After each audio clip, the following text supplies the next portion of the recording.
आज 370 मतलब धारा अनुच्छेद 370 को मतलब हम एक अच्छे तरीके से समझते हैं। हम इसको समझने के लिए एक ऐसा करेंगे कि मतलब हम पहले से इसको शुरू से समझते हैं या कैसे लागू हुआ है क्या, मतलब धारा 370 को मतलब क्यों लाया गया, 35 को क्यों लाया गया, क्या था, मतलब हम इसको शुरू से समझेंगे। मतलब देश की आज़ादी से मतलब 15 अगस्त 1947 से जब से यह मतलब लागू हुआ, 15 अगस्त 1947 चुके जब राष्ट्र स्वतंत्र हो गया था, तो उस समय से हम 5 अगस्त 2019 तक जाएंगे, मतलब जिस दिन यह खत्म हुआ। इसको सबसे पहले हम समझते हैं। चूँकि 15 अगस्त 1947 को ब्रिटिश पार्लियामेंट से भारत को आज़ादी मिल गई थी। 15 अगस्त 1947 से मतलब ब्रिटिश पार्लियामेंट एक्ट से 15 अगस्त 1947 को मतलब देश को आज़ादी मिल गई। अब आज़ादी जैसे ही मिली तो इसमें हुआ ये कि रियासती मंत्रालय, सबके एक अलग अलग मंत्रालय होते हैं, तो रियासती मंत्रालय में यहाँ के पटेल जी मतलब सरदार वल्लभ भाई पटेल को प्रमुख बनाया गया। और उसी के साथ चूँकि पता है जब राष्ट्र स्वतंत्र हुआ था तो उस समय के होम मिनिस्टर यानी गृह मंत्री पटेल जी ही थे, उनको एक अलग मंत्रालय भी दिया गया, रियासती मंत्रालय। और इस मतलब मंत्रालय में एक बहुत अच्छे ऑफिसर्स थे, वीपी मेनन। वीपी मेनन एक बहुत अच्छे ऑफिसर्स थे, तो इनको मतलब साथ में पटेल जी के साथ रख दिया गया। मतलब वीपी मेनन और सरदार पटेल जी ये रियासती मंत्रालय के मतलब प्रमुख हो गए, ये दोनों ही मिलकर इसको हैंडल करने लगे।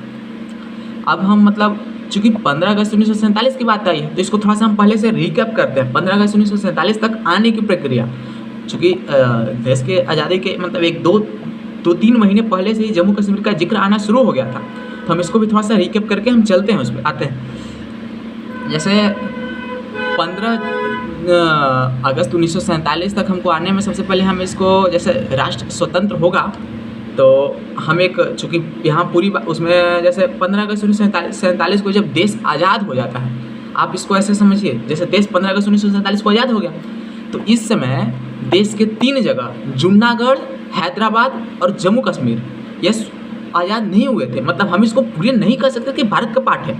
Junagadh, Hyderabad and Jammu Kashmir is the not part of independent India, यह स्वतंत्र भारत का भाग नहीं अभी बना है। 15 यह बात एकदम मन में बांध लीजिए, मन इसको अच्छे से समझ लीजिए कि 15 अगस्त 1947 तक भारत का पार्ट 3 मतलब स्थान या 3 इसको मानिए मतलब एक जगह ही मानिए, जूनागढ़, हैदराबाद और जम्मू कश्मीर यह भारत का पार्ट नहीं बना है। अब इसको समझने के लिए हम जम्मू कश्मीर पर विशेष फोकस करेंगे, क्योंकि जूनागढ़ की एक अलग कहानी है।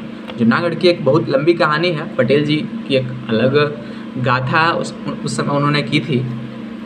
तो जम्मू कश्मीर के राजा उस समय थे, हम जम्मू कश्मीर को पूरे अच्छे से पहले समझते हैं। जम्मू कश्मीर में मतलब राजा थे हरि सिंह।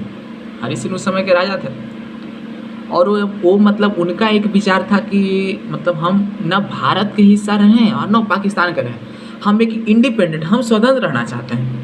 वो मतलब उनको मन में यही था कि हम एक अलग स्वतंत्र मतलब हम जम्मू कश्मीर न भारत का पार्ट बने और न पाकिस्तान का पार्ट बने, क्योंकि 15 अगस्त 1947 से मतलब भारत और पाकिस्तान तो अलग हो गया था। अब बचा जम्मू कश्मीर, जूनागढ़ और हैदराबाद। तो जम्मू कश्मीर के राजा की बात करते हैं। जम्मू कश्मीर के जो राजा थे वो ये नहीं चाहते थे कि हम भारत का ही पार्ट बने और पाकिस्तान का पार्ट बने, तो उन्होंने ये किया कि इसको 1-2 महीने पहले चला जाए। जून 1947 की बात है, जून 1947 की बात है। उस समय चूँकि भारत के गवर्नर जनरल लॉर्ड माउंटबेटन थे, तो उन्होंने कहा कि क्यों हरी मतलब जम्मू कश्मीर के राजा हरी सिंह से, हरी मतलब भारत में आ जाओ, भारत में मिल जाओ यार, मतलब क्या चाहते हो तुम। उन्होंने कहा कि ठीक है, एक बार आप लॉर्ड माउंटबेटन वहाँ जम्मू कश्मीर के राजा को कहते हैं कि हम तुमसे मिलना चाहते हैं।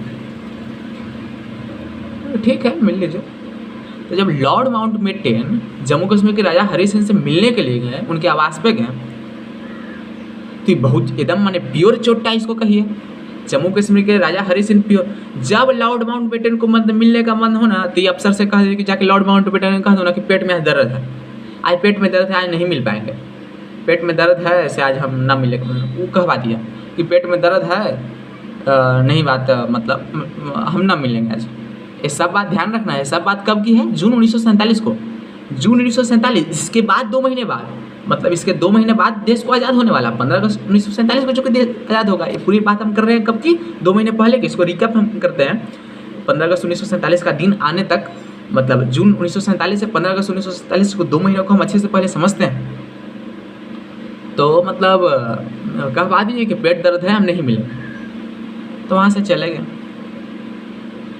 एक व्यक्ति हैं जम्मू कश्मीर में, शेख अब्दुल्ला, जैसे अभी जो उमर अब्दुल्ला है ना, इनके मतलब दादा शेख अब्दुल्ला, उनके बेटे फारूक अब्दुल्ला, और फारूक अब्दुल्ला का बेटा है उमर अब्दुल्ला, जो भी हैं।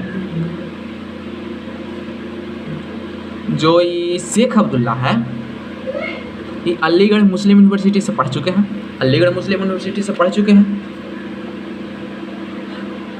MSc वहाँ से किया है, अलीगढ़ मैंने मुस्लिम यूनिवर्सिटी से MSc किया है।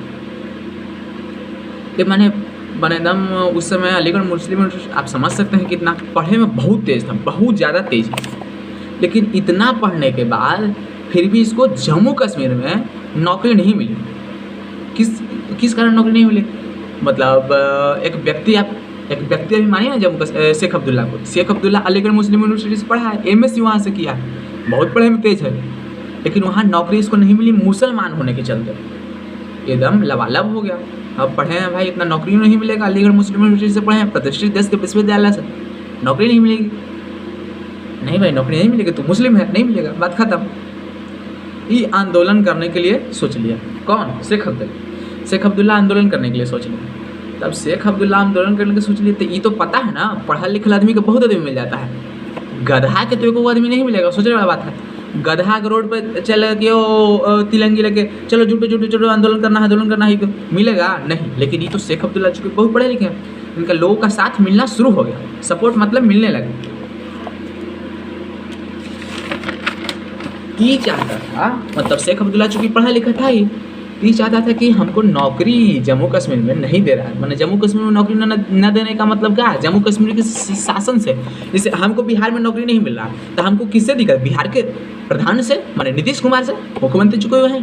तो शेख अब्दुल्ला की नौकरी नहीं मिला, तो ये दिक्कत हो गया कि मैंने ये जो है ना, मैंने जम्मू कश्मीर के राजा हरि सिंह, इसको मैंने चिढ़ने लगा, यार ये नौकरी नहीं दे रहा है, इतना पढ़े लिखे हैं, मैंने ये एकदम नहीं होना चाहिए।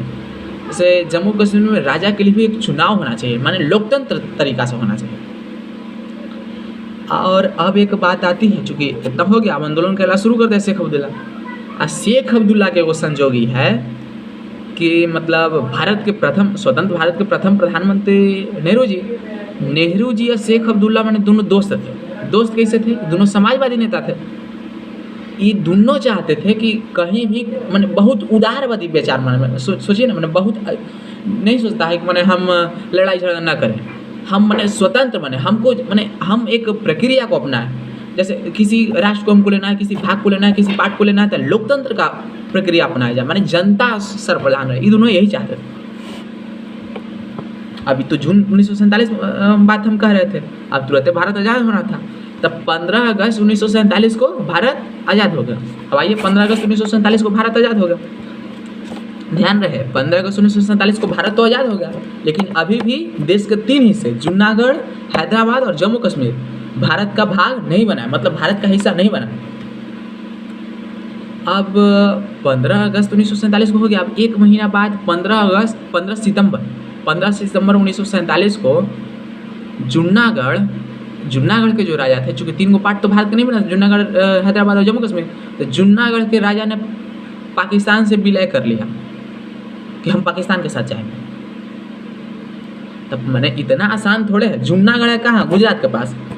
जूनागढ़ जैसे देखिए ना, इसको ऐसे समझिए, भारत के मैप पे आप आइए, जैसे जूनागढ़ है, ये टू द पार्ट है, हम मतलब इसको ऐसे समझिए।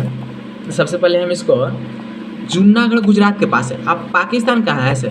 अब मैंने हम कोई कह दिए हैं, जैसे अब बिहार के आदमी कह देवे कि हम पाकिस्तान के हिसाब में, तो आसान है। बिहार के आदमी कह देवे हम पाकिस्तान के बने, तो कह दिए तो हो गए। बिहार के मुख्यमंत्री नीतीश कुमार ना हम अब भारत के हिसाब ना, हमको चिढ़ बढ़ गया है, यहाँ सब बड़ी ज़्यादा लुड़गर है, हम पाकिस्तान जाएंगे, तो मिल जाएंगे, कहे से हो जाएगा थोड़ी है, नहीं। तो मतलब ये जूनागढ़ की एक लंबी कहानी है, जूनागढ़ में भी कभी आएंगे, ये कम से कम जाएगा 10 पेज का हो जाएगा। तो जूनागढ़ के अभी हम इसको स्टॉप करते हैं, क्योंकि हमको अभी सबसे ज़्यादा ध्यान किस पे देना है, जम्मू कश्मीर पर देना है।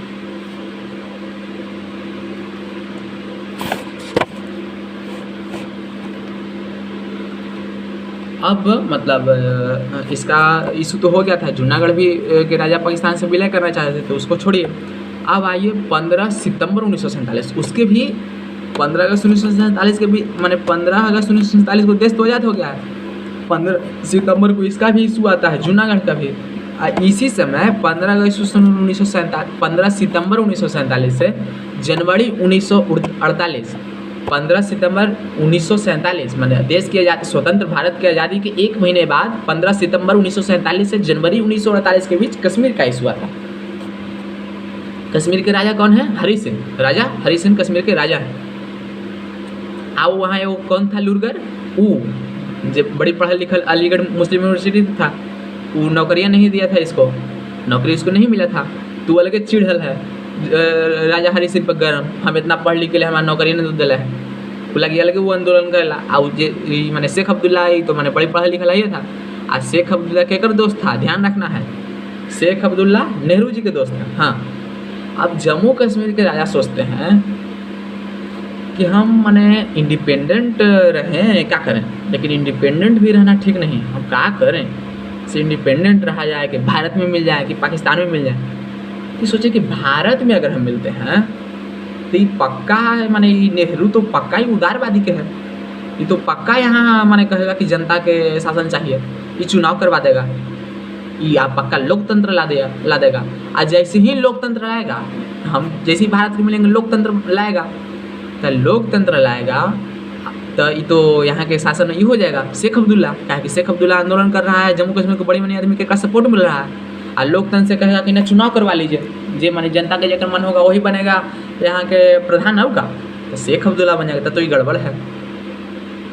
अब सोचा कि चल भारत के अलावा पाकिस्तान पर तो नहीं सोचते हैं, सोचा कि पाकिस्तान से मिलेंगे, ये याऊ गधा है, ये तो आओ इस्लामिक कंट्री है, हमारा तो साथ इस्लामिक कंट्री नहीं देगा यार, हमारा तो ये कहेगा कि इस्लामिक कंट्री में कोई माने हिंदू राजा रहे, ये तो आओ गड़बड़ बात है। अब यही बात हो गया, अब राजा माने, लेकिन पाकिस्तान चाहता था, पाकिस्तान तो प्योर चोट्टा है, प्योर माने एकदम खत्म ना है पाकिस्तान, लेकिन खत्म आदमी से गलती तो होना है, कुछ ना कुछ गलती होगा। वो सोचा कि हम इसको माने मिला लेते हैं जम्मू कश्मीर को। जम्मू कश्मीर के राजा हरि सिंह कह रहा है कि आ जाओ ना, आ जाओ पाकिस्तान में आ जाओ, समझ लेंगे हम, तुम पाकिस्तान के हिस्सा बन जाओ, हम इसके बाद समझ लेंगे तुमको। तब 20 अक्टूबर 1947 को पाकिस्तान से एक गलती हो, वह कश्मीर पर हमला कर दिया, कश्मीर पर हमला कर दिया, लेकिन उसको डर है कि सब सोचने लगेगा कि माने जैसे हम कोनो पर हमला करते हैं तो सीधा साधी आदमी सोचेगा ना, हम जाके कोनो माने बम पटक देवे, हम बड़ी पढ़ा लिखल है, आ जाके हम उन्हें बम पटक देवे, तो हमको गलत इमेज नहीं बनेगा। तब पाकिस्तान सोच रहा कि अगर हम बम पटकते हैं जाके कश्मीर पर, तो सब वहाँ के आदमी हमको जैसे जनता हो हमको विरोधी हो जाए। ये क्या किया गुल्लू रहा पाकिस्तान कि 20 अक्टूबर 1947 को तो बम पटक सोचा है, ये क्या किया कि 10,000 माने 2-3 हज़ार सबसे पहले ट्रक बुलाया, सब में सैनिक भर दिया, भर माने पूरा लोड कर दिया, आप भेज दिया जम्मू कश्मीर कि जो वहाँ समझ लो तो तनी जाके पूरा घेर ले जम्मू कश्मीर के, माने पूरा घेर ले, करना है तो डॉन बन कर हाथी आएंगे भाई। पाकिस्तान तो यही सोच रहा था, सब सेना के भेज दिया, कोई दिक्कत थोड़े है, तो जाओ 2-3 हज़ार ट्रक से 10,000 सैनिक अपना भेज दिए। अब सेना 1-2 दिन बाद वहाँ से पाकिस्तान से चल गया है, कहाँ के लिए? श्रीनगर के लिए, जम्मू कश्मीर के श्रीनगर के लिए। 1-2 दिन के बाद मुजराबाद पहुँच गई है। मुजराबाद पाक ऑक्युपाइड पीओके की राजधानी है, कैपिटल है कहाँ की? पीओके की। कहाँ? मुजराबाद। मुजराबाद 1-2 दिन के बाद पाकिस्तान के सैनिक पहुँच गए। यहाँ से श्रीनगर की दूरी, मुजराबाद से जो पीओके की कैपिटल है, यहाँ से श्रीनगर की दूरी कितनी है? 150 किलोमीटर। 150 किलोमीटर अवे है, मतलब कहाँ? श्रीनगर। कहाँ से? मुजराबाद से। अब हरि सिंह सोच हड़बड़ा गया, यार ये तो सेना भेज दिया, ये पाकिस्तानी सेना भेज दिया, ये क्या करेंगे? ये तुरंत दिल्ली फ़ोन कर दिया भारत के पास भारत सरकार के पास, बीपी मेनन के पास, कि देखिए ऐसे ऐसा बात है से पाकिस्तान वाला फोर्स भेज दिया है 10,000 2-3,000 ट्रक से आके हमला कर देगा। तो दिल्ली जब फ़ोन कर दिया तब बीपी मेनन तो अफसर है, माने यही था कश्मीर नेहरू जी के साथ बात करते हैं, नेहरू जी के माने टीम में है ना, रियासती मंत्रालय के चीफ कौन है? नेहरू जी। अब नेहरू जी आओ बीपी मेनन और माउंटबेटन दिल्ली तीनों मीटिंग लगाते हैं कि देखिए ना जल्दी रतिया फ़ोन किया है वो जम्मू कश्मीर के राजा हरी सिंह कि पाकिस्तान हमको से 10,000 फोर्स भेज दिया है, तो मैंने हम क्या करें, ऐसे बात है, हम संकट में हैं भाई, बताइए। तब माउंटबेटन कह दिया कि फ़ोन करे से क्या हो गया, फ़ोन करे से क्या हो गया, हम 1 महीना पहले आज़ाद हुए हैं, कोई हमको फ़ोन कर दिया तो हम वहाँ आर्मी का भेज देंगे? वो भारत के पार्ट थोड़ी है, जम्मू कश्मीर भारत के है, कहाँ इतना लूँगा मैं, फ़ोन कर दिया तो कर दिया, कोई फ़ोन कर दिया तो क्या हो गया। 1 महीना पहले हम 15 अगस्त 1947 को आज़ाद हुए हैं, तुरंत हम लड़े लगेंगे तो बाहर का ही इमेज जाएगा कि देखिए ना अभी आज़ाद हुआ है, या तुरंत अपना आपके होशियारे समझ रहा है, फिर तुरंत सगरों से फरियावले की सोच रहा है। हम अभी सैन्य सहायता किसी भी देश को नहीं दे सकते हैं, हम अभी आज़ाद हुए अंतर्राष्ट्रीय युद्ध करने लगे नहीं। तब माउंटबेटन तो ये बात बता दिए, साफ बीपी मेनन को मना कर दिए कि कुछ नहीं करना है बाबू, अभी हम युद्ध तो नहीं करना चाहते। बीपी मेनन तुरंत जम्मू कश्मीर गए, बताएं कि हाँ संभावना है, ऐसा नहीं बात है, हम तो पीएम के सबके फ़ोन किए हैं, कुछ संभावना है। अब क्या किया हो गई, जैसे ही मैंने बीपी मेनन वहाँ गए राजा हरी सिंह के पास, तो राजा हरी सिंह वहाँ के उस पीएम थे, जम्मू कश्मीर के पीएम थे मेहर चंद महाजन, चूँकि जम्मू कश्मीर में तो एक अलग पीएम सीएम था ही, भारत तो अलग है, जम्मू कश्मीर तो अलग है, तो जम्मू कश्मीर के पीएम थे मेहर चंद महाजन। मेहर चंद महाजन को थोड़ा सा जान लीजिए, मेहर चंद महाजन हिमाचल प्रदेश के धर्मशाला के, इस देश में सुप्रीम कोर्ट में जज भी रह चुके हैं। अभी मैंने धर्मशाला कभी घूमे जाइएगा तो मेहर चंद महाजन के बड़का दम मैंने होटल जैसा है, मेहर चंद महाजन के मैंने धर्मशाला में, हिमाचल प्रदेश के धर्मशाला में वहाँ गए। तो राजा हरी सिंह फ़ोन कर दिया किसको, मेहर चंद महाजन को। अब मेहर चंद महाजन तुरंत फ़ोन की किसको, बीपी मेनन को। तो बीपी मेनन कहे गया था वहाँ जम्मू कश्मीर के राजा हरी सिंह के, देखिए ना नेहरू जी और माउंटबेटन पटेल जी सब कहे कि ना हम तो सैनिक देश हैं। तो तुरंत बीपी मेनन हुई बात की जम्मू कश्मीर के पीएम के मेहर चंद महाजन, ये ऐसे काम नहीं चलेगा यार, पाकिस्तान बड़ी तेजगाई कर रहा है, बड़ी लुरगर बन रहा है, जम्मू कश्मीर पर श्रीनगर की हड़पेला सोच रहा है।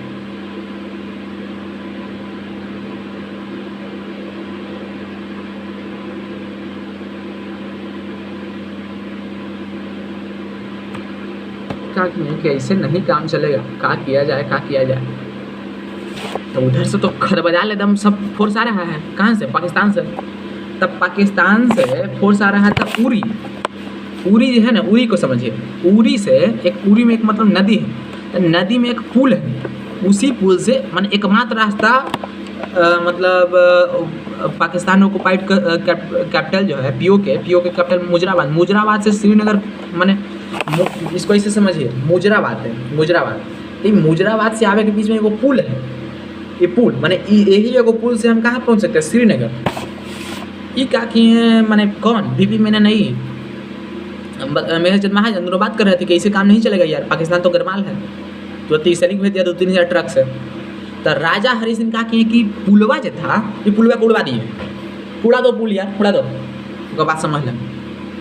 तब पुलवा उड़ा दिए, तब पुलवा के पहले फोर्स तो पहुंच गया, वो देखा कि यार ये तो पुल उड़ा दिया गया, अब क्या करें, खदबदाल 2 दिन बैठ गया वही, अब वो ये बैठल रहा, तो ये बैठल रहा। अब ध्यान दीजिए, थोड़ा सा समझिए इसको, घबराइए नहीं। 20 अक्टूबर 1947 को चला था, कहाँ से, जम्मू कश्मीर के से, माने वहाँ से मुजराबाद से श्रीनगर के सेना, कहाँ की सेना, पाकिस्तान की सेना, 2 दिन बाद वहाँ पहुँचा। मुजराबाद से श्रीनगर के पाकिस्तान की कैपिटल वहाँ 150 किलोमीटर था। तो वहाँ से 2 दिन तो पुलिया के चलते रुक गया, पुल भी उड़वा दिया था। 25 अक्टूबर को पुलवा के पार हो गए, नदी में हिल के खरबजाल था। जैसे हम कहीं आ रहे हैं, हमारे कोई के हम उड़ावे आ रहे हैं, कोई बीच रास्ता में हमारा रोक देवे तो आओ न मनवा गर्म हो जाएगा कि अब तो मिलते उड़ाइए देवे। ई मन में पाकिस्तान के सबसे ना मान लिया। 25 अक्टूबर को बारामूला पहुँच गए। बारामूला भी सेक्टर है जम्मू कश्मीर में, जानते होंगे, हमला होते रहता है।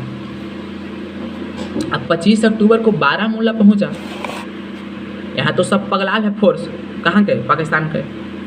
वो क्या किया, मैंने ना कहा जाता है कि जब नाच छाता है ना तो खाली गलती चीज़ लोग भी करता है।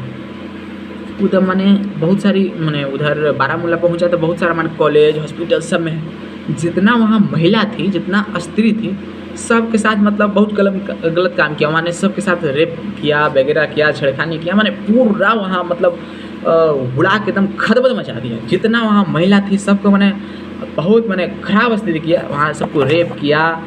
मैंने समझिए कि एक पूरी महिला को एक अर्धनग्न अवस्था में, मैंने कह नहीं सकते हैं, अर्धनग्न अवस्था में मैंने वहाँ सबको मैंने बहुत तहस नहस कर दिया एक तरह से।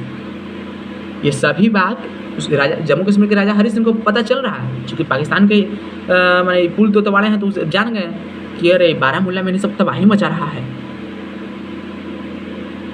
बारामूला में 25 अक्टूबर को इन्हें सब तबाही मचा रहा है। तो तबाही मचा के तुरंत 26 अक्टूबर को श्रीनगर पहुँच गया।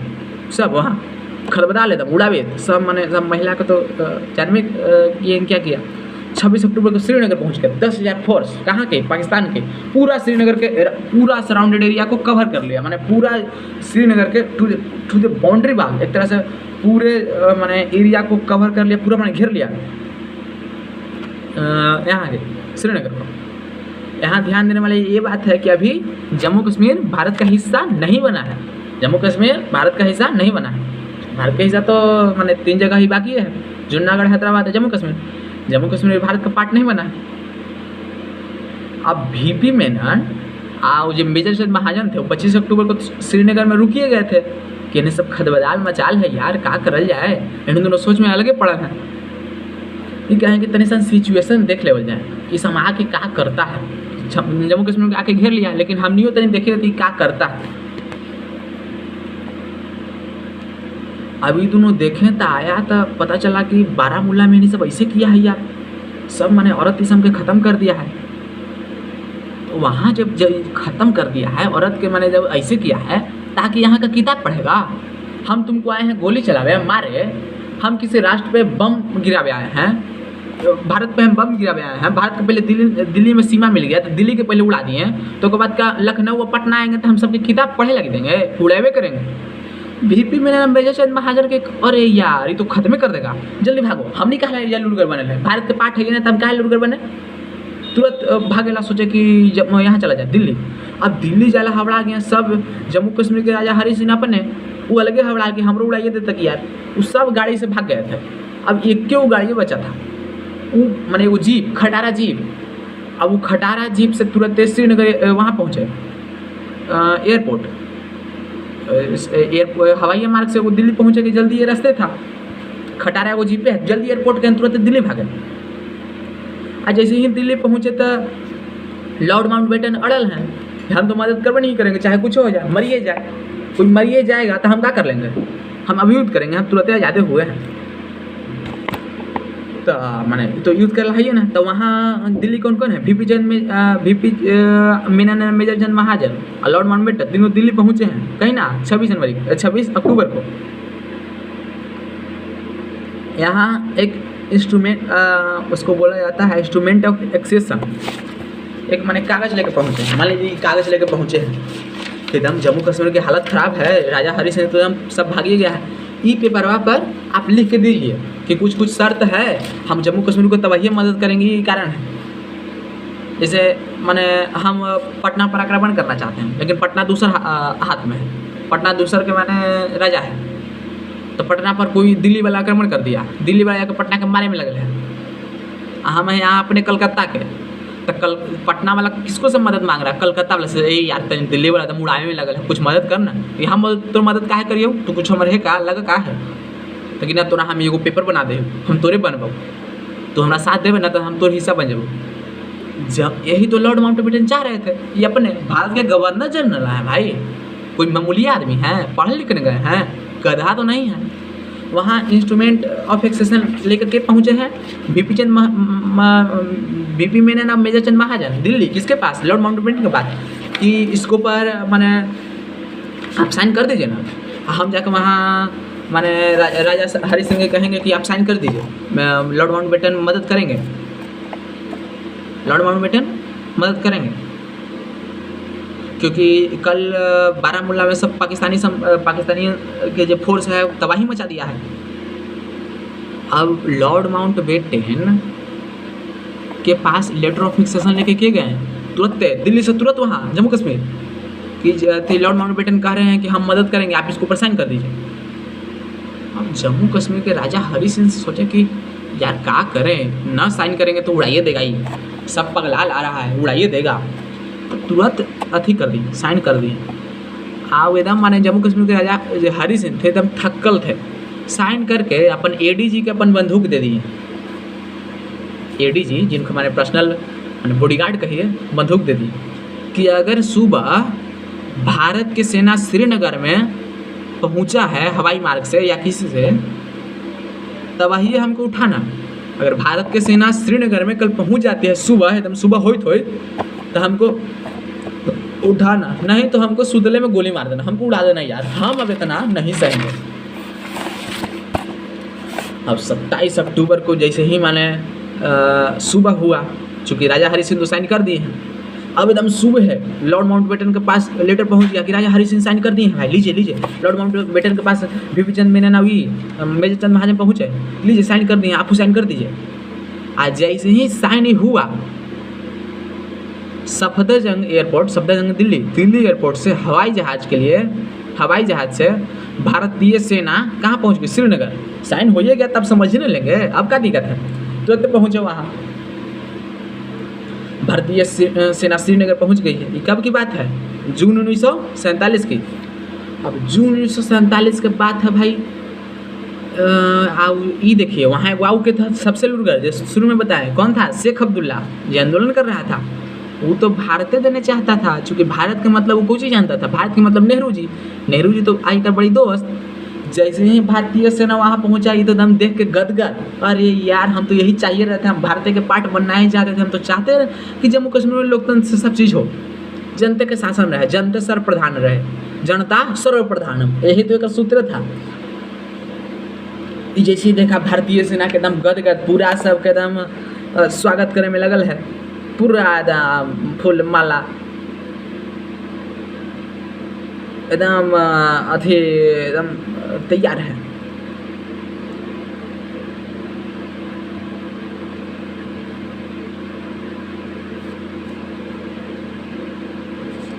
अब ये सब बात, ये पूरा बात, ये जब पूरा यहाँ ड्रामा हो रहा है कोची के जम्मू कश्मीर में, ये कब की बात है? 27 अक्टूबर की बात है, सुबह की बात है। अब पाकिस्तान के माने जो राजा है, पाकिस्तान के जिन्ना जिसको बोलते हैं, वही ने सबके भेजा था अपन फोर्स वन के, कहाँ? श्रीनगर। वो कहा कि यार भारत इतना मदद कर रहा है, भारत के खिलाफ यूज करो, तो भारत को उड़ाओ ना। ये का तो हम पाकिस्तान जम्मू कश्मीर को उड़ावे के लिए, तब भारत का साथ उड़ाओ जम्मू कश्मीर के, जम्मू कश्मीर को उड़ावे लिए तो भारत को उड़ाओ। भारत के खिलाफ युद्ध के ऐलान कर दिया कि हम भारत के खिलाफ युद्ध लड़ेंगे। अब भारत के ब्रिटिश गवर्नर जनरल हैं ये लॉर्ड माउंटबेटन, अब पाकिस्तानों को तो गवर्नर जनरल ब्रिटिश थे, तो सब चूँकि सब आज़ाद हुआ, जब तक संविधान लागू न होगा तब तक भारतीय गवर्नर जनरल तो बनेंगे नहीं, ब्रिटिश भी हैं गवर्नर जनरल। अब पाकिस्तानों के ब्रिटिश से गवर्नर जनरल, वो कहें कि बनवा ही लो यार, हमने अपने में तुम लड़ाई लड़ी, हम हूँ ब्रिटिश से गवर्नर जनरल भारतों के ही, अब पाकिस्तानों को ब्रिटिश से गवर्नर, तू लड़ाई कर, ऐसी लड़ाई होगा यार, मैं ना कर लगी हाँ यहाँ अभी लड़ाई फड़ाई अभी नहीं होगा।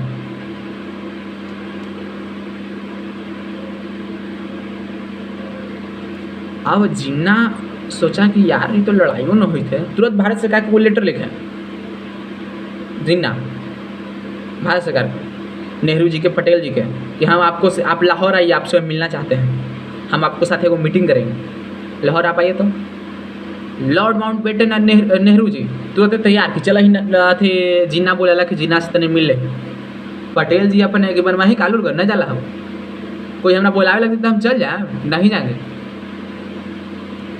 पटेल कहें नेहरू अभी तुमको नहीं जाना, अगर तू चल गया तो हमारा से ख़त्म कोई ना होगा। क्योंकि पटेल नेहरू को जी नहीं बोलते थे, पटेल 14 साल बड़ा थे, नेहरू जी से 14 साल बड़ा थे। कहें कि ना अभी नहीं जाना है। अब चूंकि पटेल जब बोल रहे हैं भाई तो कैसे तैयार हो जाएंगे, ये अपने हम बॉस, रियासती मंत्रालय के चीफ तो अपना ही है, नहीं जाना है। अब बोले कि नहीं जाएंगे, कुछ दिन रुका जा। माहौल ठंडा हुआ, माहौल ठंडा होइत 1 नवंबर 1947 के आ गया। 1 नवंबर 1947 को माउंटबेटन, सिर्फ माउंटबेटन, नेहरू जी नहीं, सिर्फ लॉर्ड माउंटबेटन भारत के गवर्नर जनरल लाहौर चल गए इनको से मिले। किनको से? पाकिस्तान के जिन्ना से। पाकिस्तान के जिन्ना से जैसे ही मिले गए तो लॉर्ड माउंटबेटन से कह रहे हैं जिन्ना ये साइन करवा लिया तो नहीं कि जम्मू कश्मीर के पार्ट होगा भारत, ये राजा हरि सिंह से, हम इसको नहीं मानते हैं। तो मत मानिए, आप न मानिए, आपको ना माने से कुछ होगा। तो माने या ना माने, जम्मू कश्मीर के राजा हरि सिंह साइन कर ना दिए जी, भारत के governor general Lord Mountbatten sign कर ना दिया जी, विलय पत्र बन न गया, तो आपको माने या ना माने से क्या होगा? मत मानिए आप, वो कैसे कहा हमारा लेना देना है, ये सब बात कहना है, ध्यान रखना है। कहना गए हैं 1 नवंबर 1947 को मिले। इधर जैसे ही मिले गए तो नेहरू जी तो यहीं थे, नेहरू जी चुक गए नहीं, खाली कौन गए? Lord Mountbatten. किससे मिलने? पाकिस्तान के जिन्ना से। वो कहें कि हम तो मानेंगे नहीं मिले पद, लॉर्ड माउंटबेटन साफ कहें मत माना, थोड़ा माने आने में से हमारा कुछ बिगड़ खा जाते। अरे भारत के गवर्नर जनरल जम्मू कश्मीर के राजा साइन कर ना दिए हैं, Lord Mountbatten Hari Singh sign कर, मत मान। 1 नवंबर 1947 के बात हो रहा है। अगला दिन 2 नवंबर 1947 को नेहरू जी एगो भाषण दे दिए। ये अब कहा जाता है हम जैसे बौड़ाहा नियत बोल रहे हैं, बौड़ाहा नियत हो नहीं रहा है, ध्यान रखना है। हम समझावे लगे इसे बात बोल रहे हैं, तो देश के न बात है जी, अरमेना थोड़ी है, एक राष्ट्र के न बात है, एक पार्ट के न बात है, एक भारत को मिलाने के पार्ट मैंने समझते हैं कितना बड़ा बात है। जम्मू कश्मीर को भारत में मिलाना ये आसान बात है। ये पटेल जी या नेहरू जी से हो ही गया, आपको इसे होता नहीं, एकदम मैंने तय है। 2 नवंबर 1947 को एगो समारोह करते हैं, ये मैंने नेहरू जी भाषण दे दी कि जब तक जौन स्थिति अभी कश्मीर में होल है, इसके बाद जब भी अगर शांति व्यवस्था बहाल हो गए जम्मू कश्मीर में, तो हम फ्लेमिसाइड करवाएंगे, माने जनता का मन जानेंगे कि कहाँ आप मिलना चाहते हैं। हमारा ये सब लड़ाई धंधा पसंद नहीं है यार, हम इन्हें आर्मी भेजें उन्हें आर्मी भेजें, जहाँ तोरा रहे के मन है रहो, हम काहे लगता लुगराई खरीद रहे हैं। इनको मन था नेहरू जी बहुत उदारवादी थे ना।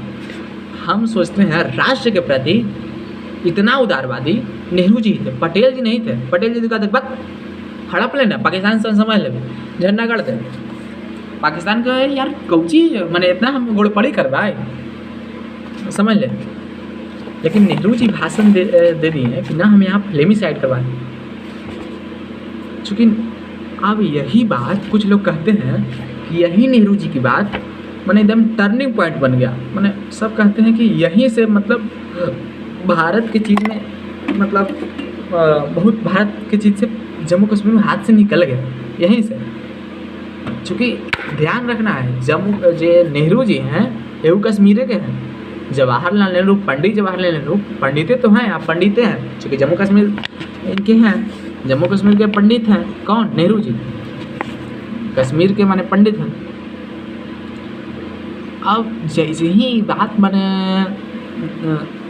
कौन नेहरू जी कहें कि यहाँ फ्लेमिसाइड होगा, तो सब के मन में बात फ्लेमिसाइड के बढ़े लगा, फ्लेमिसाइड के मांग बढ़ने लगा। लेकिन फ्लेमिसाइड के बाद तो है, मानी तो बात की बात है कि अब कहें हैं होना चाहिए, लेकिन ये युद्ध चल रहा है, कहीं से युद्ध चल रहा है 27 अक्टूबर 1947 से, जहाँ से वो भेजा है पाकिस्तान के जिन्ना आर्मी अपन।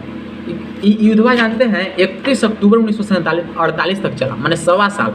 27 अक्टूबर 1947 से 31 दिसंबर 27 अक्टूबर 1947 से 31 दिसंबर 1948 तक चला, माने 1.25 साल चला। अब 31 दिसंबर 1947 को एक काम किए नेहरू जी को यूनाइटेड नेशन पर बहुत भरोसा था। तुरंत सोचे कि यार हम ये सब देखना नहीं चाहते हैं, हम यूनाइटेड नेशन चलते हैं। तुरंत यूनाइटेड नेशन में जाके वो कंप्लेन दाखिल किए हैं। कंप्लेन दाखिल वहाँ होता है चैप्टर 6 के तहत। चैप्टर 6 के तहत कंप्लेन दाखिल हुआ। अब इसमें यूनाइटेड नेशन जो फैसला करती है चैप्टर 6 के तहत जो फैसला देगी, ये मानना न मानना पर निर्भर करता है। आप मानिए या ना मानिए, चैप्टर 6 के तहत कंप्लेन दाखिल किए लुर्ग अर्बन के कौन, कश्मीर पर ही नेहरू जी यूनाइटेड नेशन में जाकर कि ऐसे बात है, तनी जम्मू कश्मीर के समझिए ना यार, पाकिस्तान वाला सब बड़ी तंग कर रहे हैं। जम्मू कश्मीर के राजा हरि सिंह विलय पद पर साइन कर दिए हैं, पाकिस्तान वाला मान ही नहीं रहा, तुरंत वहाँ आर्मी भेज दिया है। तो यूनाइटेड नेशन में मैंने अथी कर दिए, कंप्लेन दाखिल कर दिए। कैसे? चैप्टर 6 के तहत। चैप्टर 6 के तहत कंप्लेन दाखिल किया। और चैप्टर 6 के तहत ये ध्यान रखना, मैंने 1 लाख के बात बता रहे हैं। चैप्टर 6 के तहत जो भी कंप्लेन यूनाइटेड नेशंस में दाखिल होती है उसको मानना या ना मानना आपके विवेक पर निर्भर करती है, ये आपके नॉलेज पर निर्भर करती है कि यूनाइटेड नेशन जो संयुक्त राष्ट्र आयोग है वो जो फैसला सुनाती है, ये आपका मानना या ना मानना स्व का अधिकार है, स्व अधिकार है। आप मानिए या ना मानिए, यूनाइटेड नेशन जो फैसला दे रही है। अब यूनाइटेड नेशन की मीटिंग में सब देश शामिल होते हैं यूनाइटेड नेशन में। तो इंग्लैंड अमेरिका था ना, ये भारत के खिलाफ स्टैंड ले लिया। भारत के खिलाफ स्टैंड ले लिया, नेहरू जी घबरा गए। यार हम तो इतना भरोसा करके गए थे यूनाइटेड नेशन में, तो यहाँ धोखा हो रहा है। तो बड़ी यार गड़बड़ बात है। 21 अप्रैल 1948 को आदेश आ जाता है, किसका? यूनाइटेड नेशन का, कश्मीर के प्रति 3 ऑर्डर आता है। कौन कौन ऑर्डर? कितने यूनाइटेड नेशंस का ऑर्डर आता है? 3 ऑर्डर, फर्स्ट सेकंड थर्ड। पहला ऑर्डर आता है seize fire order. Cease fire order को समझिए यहाँ ध्यान से, बहुत इंपॉर्टेंट है। अब थोड़ा सा अर्मेना नहीं, अब अर्मेना करके इतना तो समझा दी। अब आना है, अब ही से ही कश्मीर का एकदम मने मजा वाला बात वही से स्टार्ट होता है। 21 अप्रैल 1948 को यूनाइटेड नेशंस की ऑर्डर आती है, 3 ऑर्डर। पहला cease fire order. Cease fire order का मतलब संघर्ष की समाप्ति का आदेश, cease fire order. Cease fire order का मतलब अप्रैल में 31 दिसंबर 1948 को, चूँकि 31 दिसंबर 1948 को कंप्लेन हुआ था। अब उस दिन से माने ऑर्डर आया यूनाइटेड नेशंस को कि जो सीज फायर ऑर्डर है वो 31 दिसंबर 1948 को फाइनल होता है। 31 दिसंबर 1948 को, कहीं ना 31 दिसंबर 1948 कहने का मतलब जहाँ तक युद्ध चला था भारत और पाकिस्तान के बीच, जहाँ तक युद्ध चला था, युद्ध कहना चला था 27 दिसंबर 1947 से 31 दिसंबर 1948 तक, 1.25 साल। तो कहीं तक युद्ध चला था 31 दिसंबर 1948 को, 48 तक। तो जिस दिन युद्ध खत्म हुआ, यानी 31 दिसंबर 1948 को युद्ध खत्म हुआ, माने खत्म हो गया। 1948 मैंने पूरा साल खत्म हो गया। 31 दिसंबर 1948 खत्म हो गया, यानी 1948 तो खत्म हो गया। अब आइए 1 जनवरी 1949। अब 1 जनवरी 1949 को युद्ध रुक गया है। तो जिस दिन युद्ध रुका, पॉइंट नोटेट कीजिए, जिस दिन युद्ध रुका हम जहाँ पर हैं 31 दिसंबर 1948 तक, 31 दिसंबर 1948 तक युद्ध चला। अब 1 जनवरी 1949 को इस पॉइंट पे युद्ध रुका। हम यहीं पर थे, पाकिस्तान वाला उन्हें है, हम इन्हें हैं, हम इन्हें हैं, उन्हें हैं। युद्ध रुका, हम जहाँ खड़ा हैं वही से। अब यही पॉइंट को यूनाइटेड नेशंस ने ये फैसला सुनाया कि इसको लाइन ऑफ कंट्रोल मानिए। हम जहाँ पर हैं उसको LOC मानिए, यानी लाइन ऑफ कंट्रोल। माने लाइन ऑफ कंट्रोल का मतलब कहाँ? जहाँ युद्ध रुका। अब इसी पॉइंट को हम LOC कहते हैं, यानी लाइन ऑफ कंट्रोल कहते हैं। जहाँ युद्ध रुका था, हम जहाँ थे वहीं, इसी पॉइंट को हम अभी कहते हैं कि लाइन ऑफ कंट्रोल LOC के पास ही है। माने यही हो गया एक तरह से बॉर्डर। समझ रहे हैं ना कितना बड़ा बात है? जहाँ रुके हैं वो हो गया line of control. United nation जो कि फैसला दिया है, 3 को फैसला दिया। पहला cease fire order. Cease fire order में इसका उल्लेख है कि जहाँ आप लोग 1 जनवरी 1949 को युद्ध रुका था, जैसे आप दोनों खड़ा हैं वही इसको लाइन ऑफ कंट्रोल माना जाए। अब दूसरा ऑर्डर दिया ट्रूस एग्रीमेंट। ट्रूस एग्रीमेंट माने युद्ध विराम समझौता, ट्रूस एग्रीमेंट को समझिए। ट्रूस एग्रीमेंट बहुत इंपॉर्टेंट है भाई, बहुत इंपॉर्टेंट। ये भारत के लिए बहुत जरूरी है, चूँकि पाकिस्तान यह मान चुका है यूनाइटेड नेशन में, पाकिस्तान यह मान चुका है कि हमने जम्मू कश्मीर में अपने सैनिक को भेजे हैं, आर्मी को भेजे हैं। तो जम्मू कश्मीर में भेजे हैं तो United Nations truce fire order के तहत, इसको ट्रूस एग्रीमेंट बोलते हैं, ट्रूस एग्रीमेंट के तहत यह भारत के हित में फैसला देती है। कौन? United nation. यूनाइटेड नेशन कहता है, उसका माने ऑफिशियल वर्ड है, ये सुनिए, चूँकि पाकिस्तान यह मानता है कि उसके सैनिक जम्मू और कश्मीर में हैं, इसलिए यूनाइटेड नेशंस यह आदेश देता है कि अपने सैनिकों को कश्मीर से वापस बुलाया जाए। Order number first.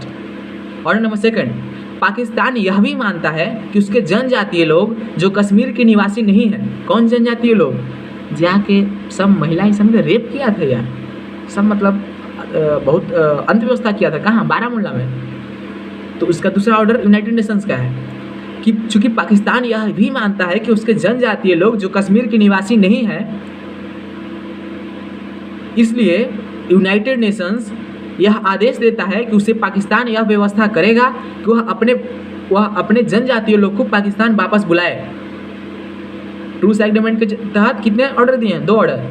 पहला ऑर्डर समझे ना, चूँकि पाकिस्तान यह मानता है कि उसके सैनिक जम्मू कश्मीर में हैं, इसलिए यूनाइटेड नेशंस यह आदेश देता है कि वह अपने सैनिकों को कश्मीर बुलाए वापस। ऑर्डर नंबर सेकंड, चूँकि पाकिस्तान यह भी मानता है कि उसके जनजातीय लोग जो कश्मीर के निवासी नहीं हैं, कश्मीर में रह रहे हैं, और मतलब उसको पाकिस्तान को यह खुद व्यवस्था करनी होगी कि वह पाकिस्तान अपने वापस बुलाए। कौन से लोगों को? जनजातीय लोग को जो कश्मीर के निवासी नहीं हो, अपने वापस बुलाए।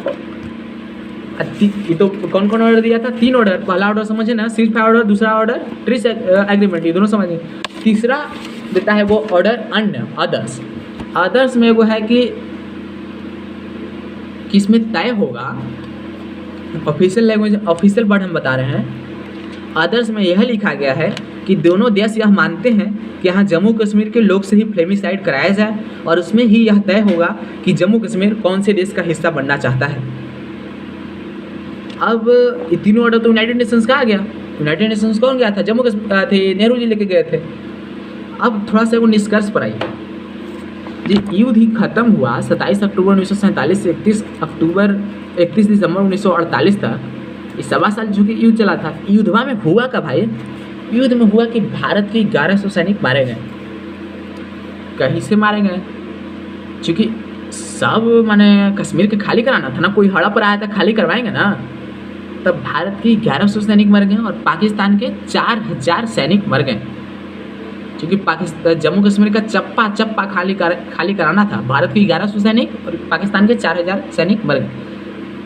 और उसमें यह निष्कर्ष यह हुआ कि जो यूनाइटेड नेशंस आदेश दिया था, ये तो चैप्टर 6 के तहत कंप्लेन दाखिल हुआ था, इसको मानना या ना मानना स्व का अधिकार है। पाकिस्तान माने या ना माने, भारत तो बाद में ना मानेगा, क्योंकि पाकिस्तान पहले मानेगा तब ना।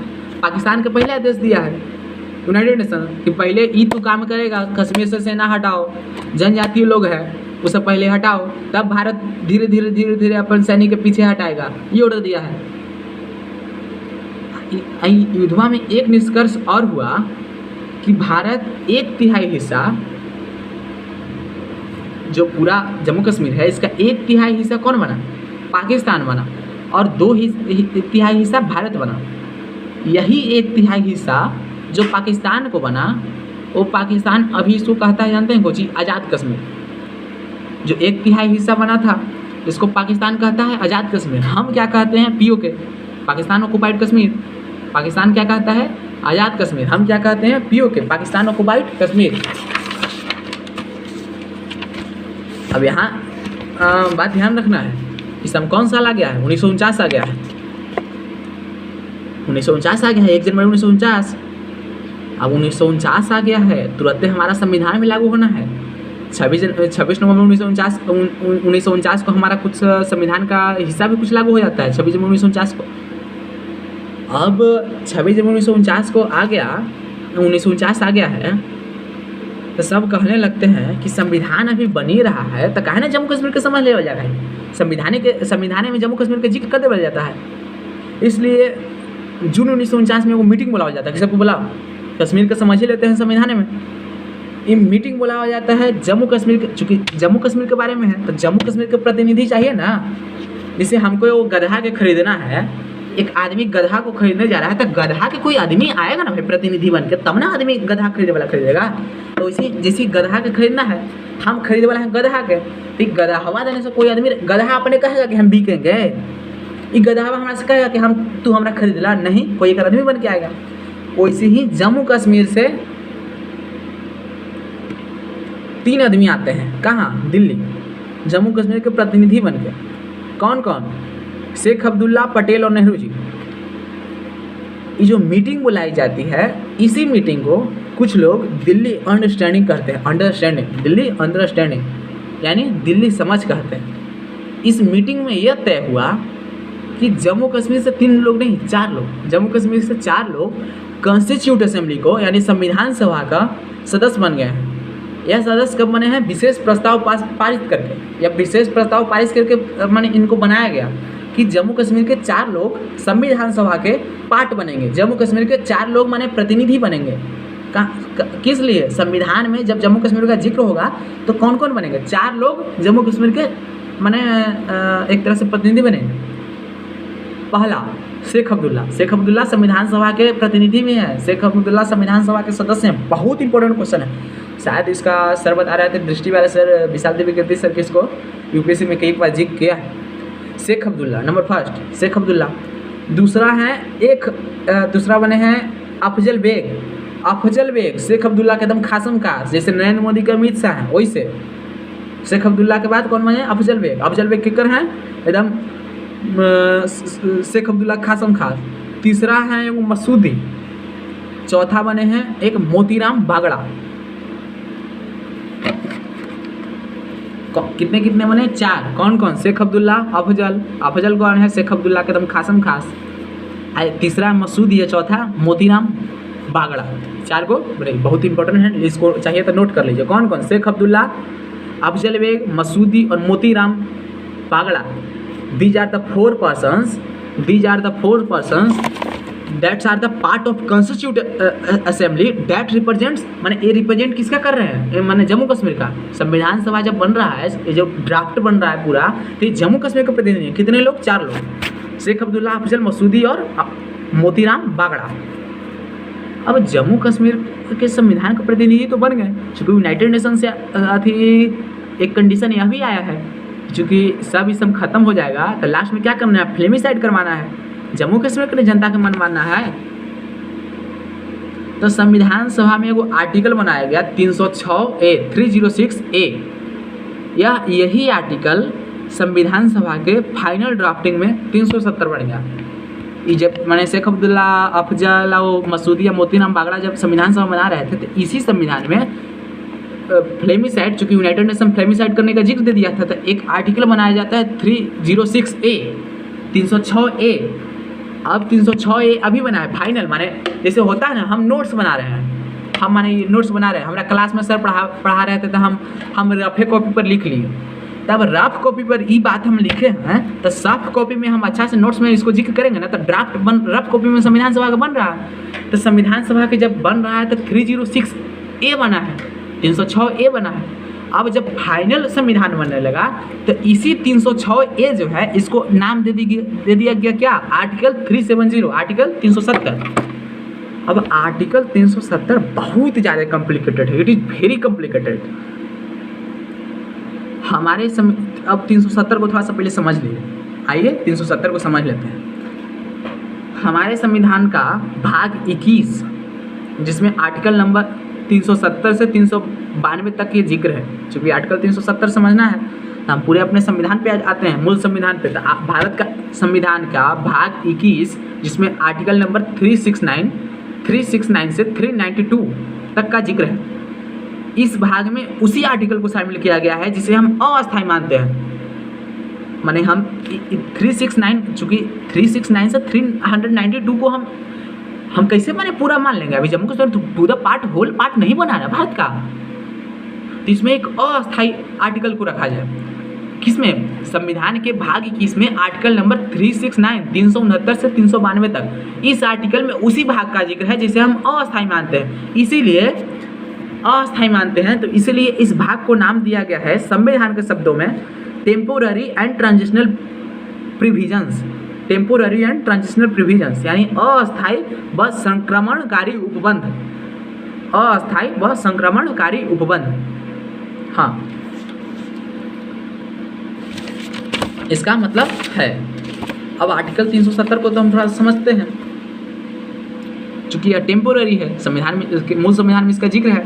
क्या क्या क्या जिक्र है भाग में? चूंकि यह अस्थायी बन रहा है, अस्थायी थोड़े है, इसका जिक्र क्या नाम दिया है? टेम्पोररी एंड ट्रांजिशनल प्रोविजंस, अस्थायी व संक्रमणकारी उपबंध। 370 को समझने के लिए ही देखिए, इसको हम मैंने ऐसे किया, देखिए हम इसको 370 को ऐसे समझते हैं, हम इसका मैंने नोट्स दे देंगे, मैंने इसका पूरा फाइल एक हम कर देंगे। अभी इसको समझिए कहानी से। 370 को समझने के लिए 370 को हम 3 पार्ट बनाते हैं, number first, number second, number third. देखिए 370 को इसे समझिए। 370 को हम 3 को पार्ट समझते हैं। 370 को हम 3 को, ये 370 समझ लेंगे ना तो हमको भूख थोड़ा सा लग रहा है, हम जामुन खाएंगे, ठीक? यहाँ जामुन है, जामुन लगता है फ्रिज में रखा है, से बड़ी ठंडा है। 370 बहुत कॉम्प्लिकेटेड है, इसको हम पहले थोड़ा सा समझ लेते हैं।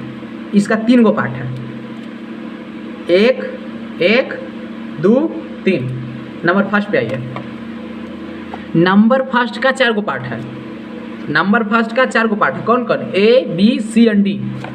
अब 370 इसको संविधान के सभा में ऐसे कहेंगे, 1 को पार्ट है, 2 को पार्ट है, ऐसे कैसे कहेंगे? 370 का 3 पार्ट्स है, 1, 2 एंड 3।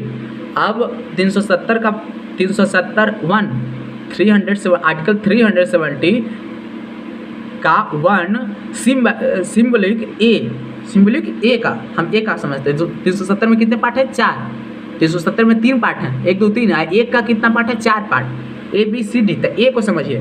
370 फर्स्ट ए, इसमें लिखा हुआ है कि हमारा संविधान का आर्टिकल नंबर 238 जम्मू कश्मीर पे लागू नहीं होगा। अभी 238 ये अलग बात है, 238 को खाली 238 मानिए। हमारे संविधान का 370 एक ए में है कि हमारे 370 एक ए का पूरा जो हमारे संविधान का मूल संविधान है, इसका आर्टिकल नंबर 238 जम्मू कश्मीर पे लागू नहीं होगा। अब आर्टिकल बी पे आइए, 370 एक बी का। 370 एक बी में यह बताया गया है कि अब इसमें भारत की जो संसद है, जो पार्लियामेंट है, कंट्री का जो पार्लियामेंट है, उसका जम्मू कश्मीर पे कितना अधिकार है? जम्मू कश्मीर पे माने कितना अधिकार है? क्योंकि यह भारत की संसद की जम्मू कश्मीर में जिक्र करता है, यानी संघ सूची और समवर्ती सूची, माने जो सेंट्रल सब्जेक्ट है, स्टेट सब्जेक्ट है, होता है ना, राज्य सूची, केंद्र सूची और समवर्ती सूची। जो समवर्ती सूची मतलब का, संघ सूची और राज्य सूची, माने दोनों। जैसे स्टेट सब्जेक्ट क्या है? पुलिस, अस्पताल स्टेट सब्जेक्ट है। रेल, संचार, आर्मी, नेवी, एयरफोर्स किसका है? सेंट्रल सब्जेक्ट है ना। समवर्ती सूची माने दोनों के मिल के काम करना है। जैसे शिक्षा तो इसे स्टेट सब्जेक्ट है, लेकिन इस समवर्ती सूची में भी शामिल है। एक में केंद्र दिमाग लगा सकता है, ई भी दिमाग लगा सकता है ना। यही तो यह भारत की 370 एक बी को समझे ना। यह भारत की संसद का जम्मू कश्मीर पे जिक्र करता है, कितना भारत की संसद का जम्मू कश्मीर में अधिकार है। और भारत की संसद मूल्यतः जम्मू कश्मीर पे वही कानून बना सकती है जिसका जिक्र विलय पत्र में है। विलय पत्र कौन? जे लॉर्ड माउंटबेटन ने वो राजा हरि सिंह साइन किया था। तब जब विलय पत्र में वो साइन किया था तो 3 चीज़ पर साइन किया था, ओकरा में कंडीशन लगा दिया गया था। लेकिन भारत की तो बहुत तेज ना है, जैसे हम तोरा से मिलली है, तू हमरा एगो कलम दे ना, तू कहला कि तोरा हम कलम देबो, लेकिन तू हमरा एगो पपीता तोड़ के अपन घरे वाला देबा न, तो हम जाके बाहर गांव में हल्ला कर देली ना कि हम हमरा वो कलम देला कहलो है। ये थोड़े हम जाके हल्ला किए कि हम ओकरा पपीता देम त कलम देला कहलक है, ऐसा नहीं। तो वही जब साइन किया था कौन? लॉर्ड माउंटबेटन राजा हरि सिंह, उस समय यही साइन किए थे राजा हरि सिंह। ओकरा में ऑप्शन लिख के कि हमको आप 3 चीज़ माने ले सकते हैं। कौची डिफेंस, एक्सटर्नल रिलेशंस और संचार, माने डिफेंस माने रक्षा, एक्सटर्नल रिलेशंस माने विदेशी संबंध, और संचार कम्युनिकेशन। संचार का मतलब समझ लीजिए, जैसे कम्युनिकेशन का बात है, तीन को माने बहुत महत्वपूर्ण हिस्सा है, संचार महत्वपूर्ण हिस्सा है ना भाई। 370 के एक का समझ गए हैं, आर्टिकल 238 जम्मू कश्मीर पर लागू नहीं होगा। 370 एक बी का समझ रहे हैं ना, इतना आसान नहीं है, कहिएगा कि बड़ी कॉम्प्लिकेटेड बना दी, अरे इतने आसान रहता तो इतना दिन लग जाता, सोचे वाला बात है। 370 इतने आसान रहता तब 15 अगस्त 1947 से 5 अगस्त 2019 कैसे आता भाई, कहीं ना हो जाता। कितने मैंने विद्यमान देश में प्रधानमंत्री हो गए है ना, इतना आसान नहीं है। अब कहेगा कि हम ना पढ़ेंगे, बस ये कौन जानना जरूरी है, तब मत पढ़िए। अरे सब के पढ़ना जरूरी है, सब के पढ़ना जरूरी है। 130 करोड़ के लोग हैं, सब प्रधानमंत्री नहीं बन जाएगा भाई, सब कलेक्टर और IPS नहीं ना बन जाएगा, कोई गधों बन के रहेगा ना। अरे सब के दुए पैर है, दुए हाथ है। अब कलेक्टर आप बनिएगा कि हम सुअर चरा वाले, सोचे वाला बात है। हमरो दुगो पैर है, हम सुअर चरा रहे हैं, हमरो दुगो पैर हम कलेक्टर बन रहे हैं। सब आदमी है, दोनों आदमी है। अरे एगो के पूज रहा है, एगो सुअर के पूज रहा है। पढ़ना, इस पर ध्यान लगाना, दिमाग गड़ाना, या पे आपकी सोच पे निर्भर करता है, इतने जानिए। 370 फर्स्ट ए, आर्टिकल नंबर 370 के 3 पार्ट्स हैं, 1, 2 एंड 3। 1 में 4 पार्ट्स हैं, A, B, C and D। 370 का 1A पार्ट नंबर जो 4 पार्ट है उसमें A में कहता है कि आर्टिकल 238, भारत का जो आर्टिकल 238 है जम्मू कश्मीर पर लागू नहीं होगा। 370 एक बी में आइए, ई कहता है कि भारत के जम्मू कश्मीर में भारत के संसद का जम्मू कश्मीर पे केवल 3 अधिकार है, 3 चीज़ पे कानून बनाने का अधिकार है, वो है डिफेंस और एक्सटर्नल रिलेशंस और संचार। एक समझ लिए, एक ए समझ लिए 370, एक बी का समझ लिए 370, एक सी का समझिए। 370 एक सी में यह कहा गया है कि भारत का केवल 2 आर्टिकल जम्मू कश्मीर पे लागू होगा, आर्टिकल नंबर 1 और आर्टिकल नंबर 370। इसको भी इतने समझिए, ज़्यादा दिमाग में नहीं लगा, यही हम जान रहे हैं कि बहुत कड़ा वाला बात है। 370 1CE कहता है कि भारत का केवल 2 आर्टिकल, भारत के मूल संविधान का केवल 2 article, article number 1 and article number 370, यही जम्मू कश्मीर पर लागू होगा। 370 1D में आइए, इसमें यह कहा गया है कि कोई आर्टिकल अगर लागू करना है तो राष्ट्रपति का आदेश चाहिए। ये देखिए बहुत ज़्यादा इम्पोर्टेंट है, यही जो आर्टिकल है ना, कहते हैं ना कि कुछ अगर करेला होता है, जैसे हम बिल्डिंग बनाते हैं, जैसे हम वो घर बना रहे हैं, तो जैसे टेम्पोररी कुछ करते हैं ना, कि जैसे हम ये जाए ढलैया करेंगे, हम इसको ऐसे समझिए हथवे पर, ये हम ऐसे इसको पार रहे हैं, ठीक। अब ये हम पार नहीं, चबूतरा, ये खाली जगह था, यार कि अरे यार अभी जब बैठे लगे जाड़ा में हमारा बड़ी रौदा लगा है, जब बैठे लगे हम चबूतरा बनावे, तो चबूतरा वैसे ही नहीं बनाएंगे कि कभी हमारे 2 बेटा है, दोनों बंटवारा कर लेते हैं, बेटा जी चबूतरावा जगह में बनने ना रह लगे, वही जब तू घर बनावे लगे। वैसे ही टेम्पोररी आर्टिकल है 370 का पार्ट नंबर 1 का D, इसमें यह कहा गया है कि अगर कोई आर्टिकल जम्मू कश्मीर पे लागू करना है तो राष्ट्रपति का आदेश चाहिए। कुछ विशेष अगर लागू करना है तो किसके चाहिए, भारत के राष्ट्रपति का आदेश चाहिए, और ये सभी उनका आदेश जम्मू कश्मीर के कंसल्टेशन माने सलाह पे लागू होगा। यही आर्टिकल 370 1D, यही पूरा आर्टिकल में दिमाग लगा के अमित शाह पूरा काम किए हैं। यही कौची के तहत 370 1D के तहत, ये तो समझ गया। 370 एक ABCD का, 370 एक ए में का आर्टिकल 238 जम्मू कश्मीर पे लागू नहीं होगा। 370 एक B कि जम्मू कश्मीर पर भारत के संसद का अधिकार कितना है, अधिकार है भी 3 चीज़ पर कानून बना सकता है, कोई पर डिफेंस, एक्सटर्नल रिलेशन और कम्युनिकेशन। 370 1 पार्ट C, इसमें कहा गया है कि भारत का केवल 2 आर्टिकल जम्मू कश्मीर पर लागू होगा, कौन कौन, article number 1 and article number 370। 370 1 का D, इसमें कहा गया है कि राष्ट्रपति का आदेश, अगर कुछ भी विशेष परिस्थिति में कोई अगर कानून जम्मू कश्मीर पर लागू करना तो राष्ट्रपति का आदेश चाहिए, और राष्ट्रपति का आदेश कभी चाहिए जब जम्मू कश्मीर से कंसल्टेशन लिया जाए, उसके सलाह विचार विमर्श, ऐसे लागू राष्ट्रपति भी नहीं कर सकते हैं। अब 370 में कितने पार्ट थे, 3 पार्ट, 1 पार्ट कुछ समझ लिए। आइए सेकंड पार्ट पर। 370 का सेकंड कहता है कि जम्मू कश्मीर के संविधान बनने तक कोई मामले जम्मू कश्मीर की सरकार की सहमति प्राप्त करती है। किससे? भारत सरकार को। और कोई जम्मू कश्मीर जब तक फ्लेमिसाइड लागू नहीं हो जाता है, जम्मू कश्मीर का अपन संविधान नहीं बन जाता है, तो कोई भी अगर सहमति लेना है तो भारत सरकार को देती है। भारत सरकार के कहती है, भारत सरकार कहती है कि हम ये लागू करेंगे। भारत सरकार कहती है कि ये जो है ना अथी कलम, ये जम्मू कश्मीर के हम सब आदमी के देते हैं। जम्मू कश्मीर के जितना लेकर हैं सब हम लेकर के हमें को कलम देंगे पढ़े लगे। भारत सरकार कह रही है जम्मू कश्मीर के आदमी के। तो जम्मू कश्मीर के 370 का पार्ट सेकंड ही कहता है कि अगर कलम कुछ लागू करना है तो जम्मू कश्मीर से आप कंसल्टेशन लीजिए, विचार लीजिए। जम्मू कश्मीर का मन होगा कलम लेोगे तो वही हम लेंगे, ऐसा नहीं। यानी 370 का सेकंड पार्ट यही कहता है कि जम्मू कश्मीर की संविधान बनने तक कोई भी मामले जम्मू कश्मीर की सरकार कोई सहमति प्राप्त अगर करती है तो भारत सरकार की अंतिम फैसला जम्मू कश्मीर सरकार ही करेगी। कोई फैसला अगर भारत सरकार लेना चाहती है तो जम्मू कश्मीर ही फैसला करेगी। 370 का फर्स्ट समझ गए, सेकंड समझ गए, थर्ड समझ गए। तीसरा में आइए, इसमें यह बताया गया है कि जब 370 लागू हो रहा है, 370 को हटा कैसे सकते हैं? 370 को हटाना है तो क्या कर सकते हैं? यही 370 के तीसरे में जिक्र है।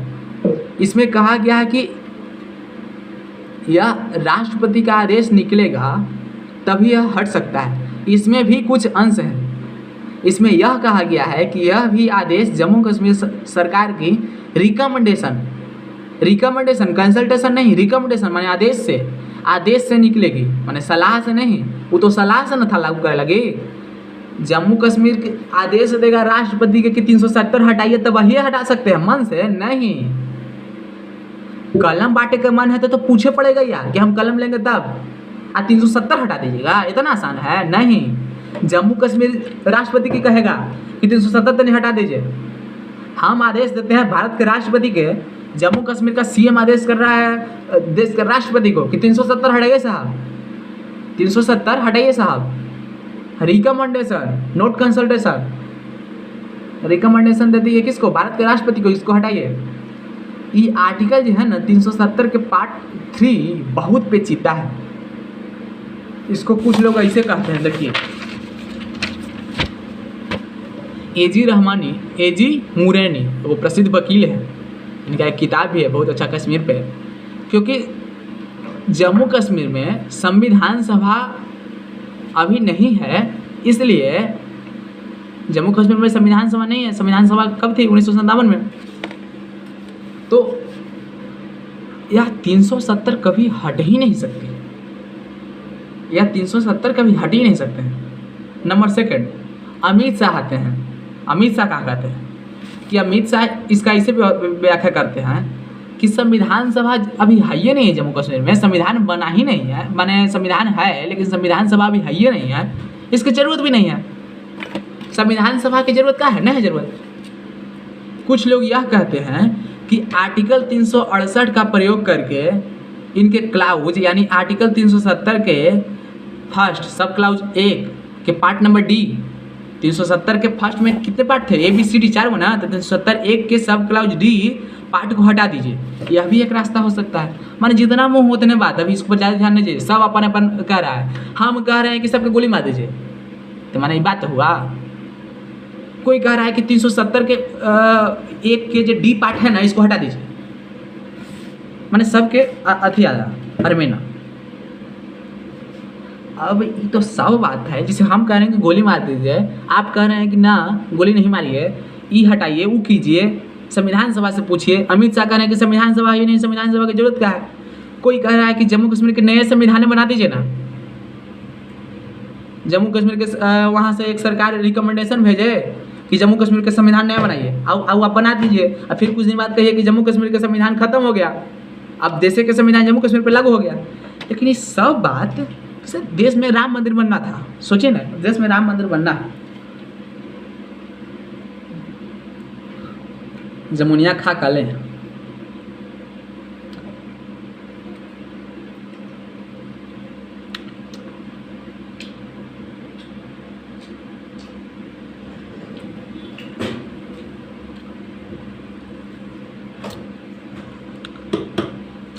जब देश में राम मंदिर का बनना है, मुस्लिम वाला कहा कि ना या पहले मस्जिद था, हिंदू वाला का नाम मंदिर था। इस सब बात लड़ित लड़ित कहाँ पहुँचेगा? सुप्रीम कोर्ट, जुडिशियरी सब्जेक्ट होने जाएगा जी। सोचे वाला बात है। कश्मीर को कोई कह रहा है संविधान हटा दीजिए, कोई कह रहा है 370 के 1 का सब क्लास डी हटा कर दीजिए, कोई कह रहा है नया संविधान बनाने दीजिए। अंततः सब बात जुडिशियरी इंटरप्रिटेशन हो जाएगा, अंततः ये सुप्रीम कोर्ट जाएगा।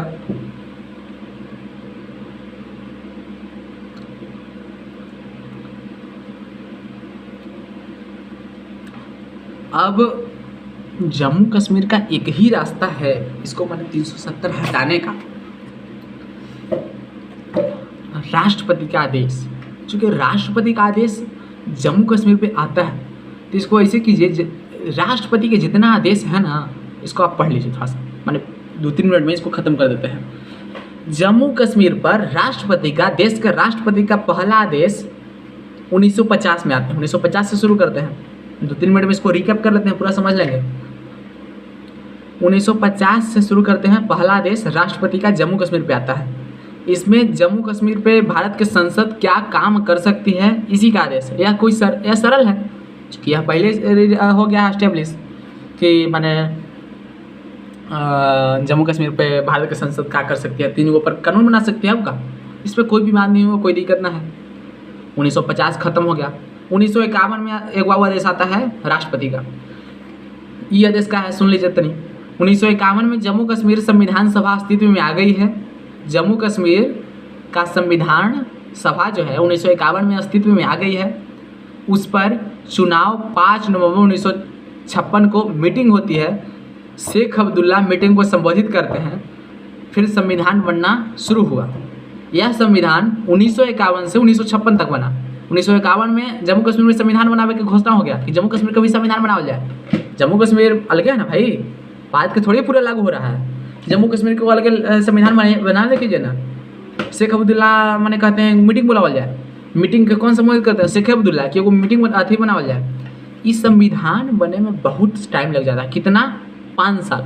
1951 से 1956, 5 साल। ये 5 साल में बड़ी कुछ ड्रामा हो जाता है। कहाँ? भारत में।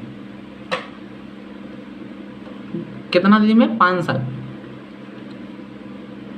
इस संविधान मैंने 1951 से बन रहा था, कहना तक 1956 तक। अंततः 26 नवंबर 1956 को तैयार हुआ और 26 नवंबर 1956 को ही लागू होगा। क्योंकि 26 नवंबर का भारत में बहुत इंपॉर्टेंट चीज है। 26 नवंबर 1949 का भारत में अथी हुआ।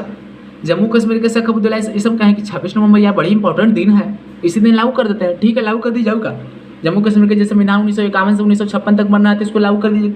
26 नवंबर 1956 को लागू हो गया। अब 1951 से 1956 तक तो 5 साल में संविधान बनना था जम्मू कश्मीर। यही इतना में बड़ी ड्रामा हुआ।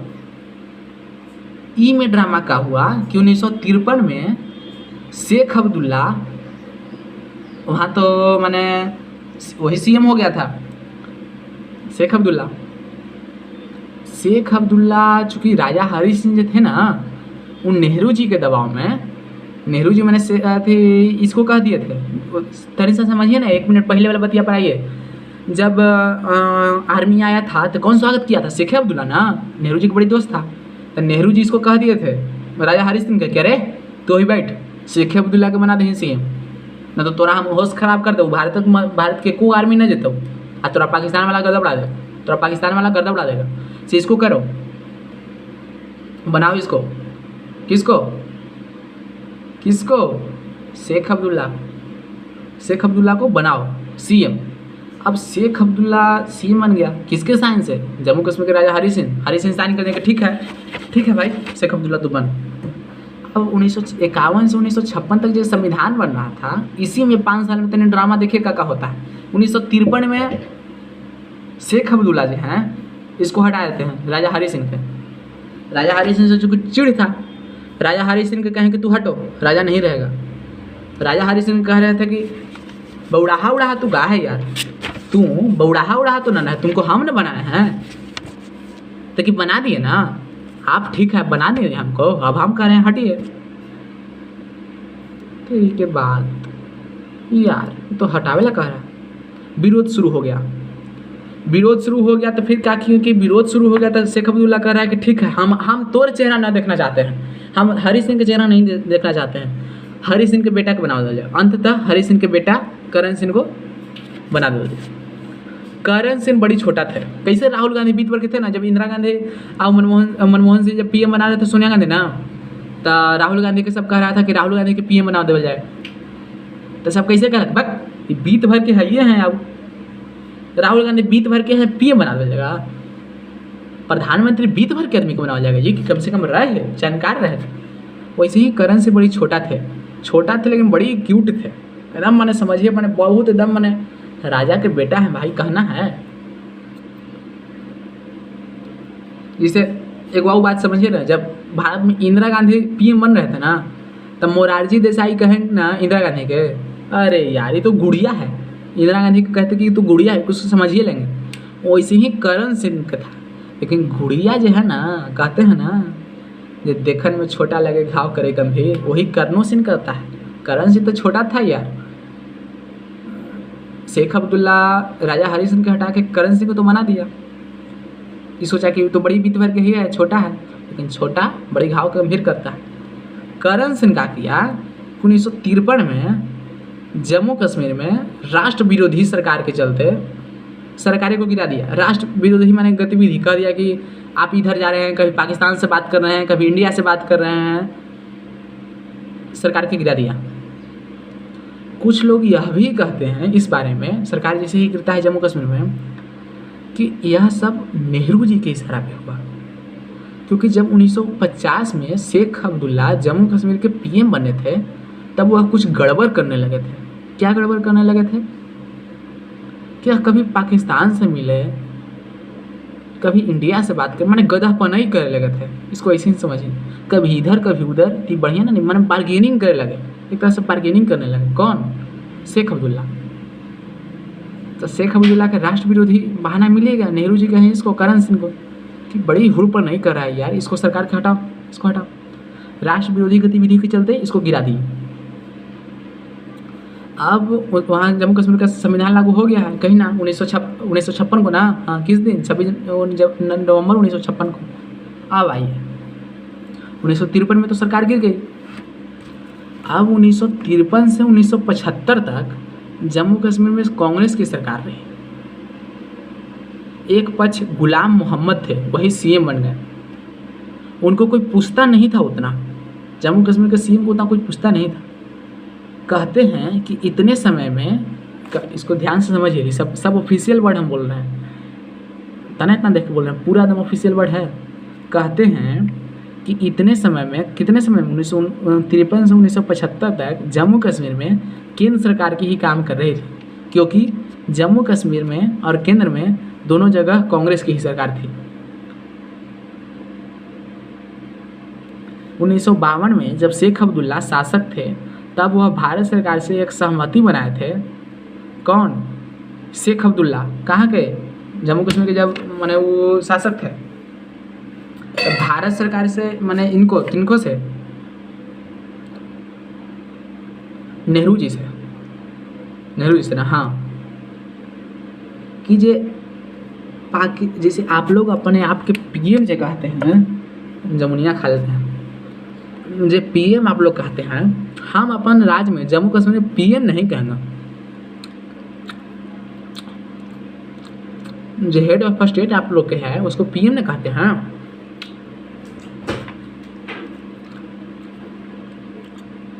हम पीएम नहीं कहेंगे, हम हेड ऑफ स्टेट को सदर रियासत कहेंगे। आप पीएम को वजीर आलम कहेंगे। नेहरू जी का तो बौड़ाहा उड़ाहा का है यार, एक देश में अगल बगल है, एक देश में दो पीएम का रहना ठीक नहीं ना है ना। हम ही कहेंगे, तब हम ही कहेंगे शेख अब्दुल्ला। नेहरू जी कहेंगे ठीक है बाबू का तू कहना। बहुत माने मनाना पड़ा उनको, शेख अब्दुल्ला उनको, नेहरू जी को।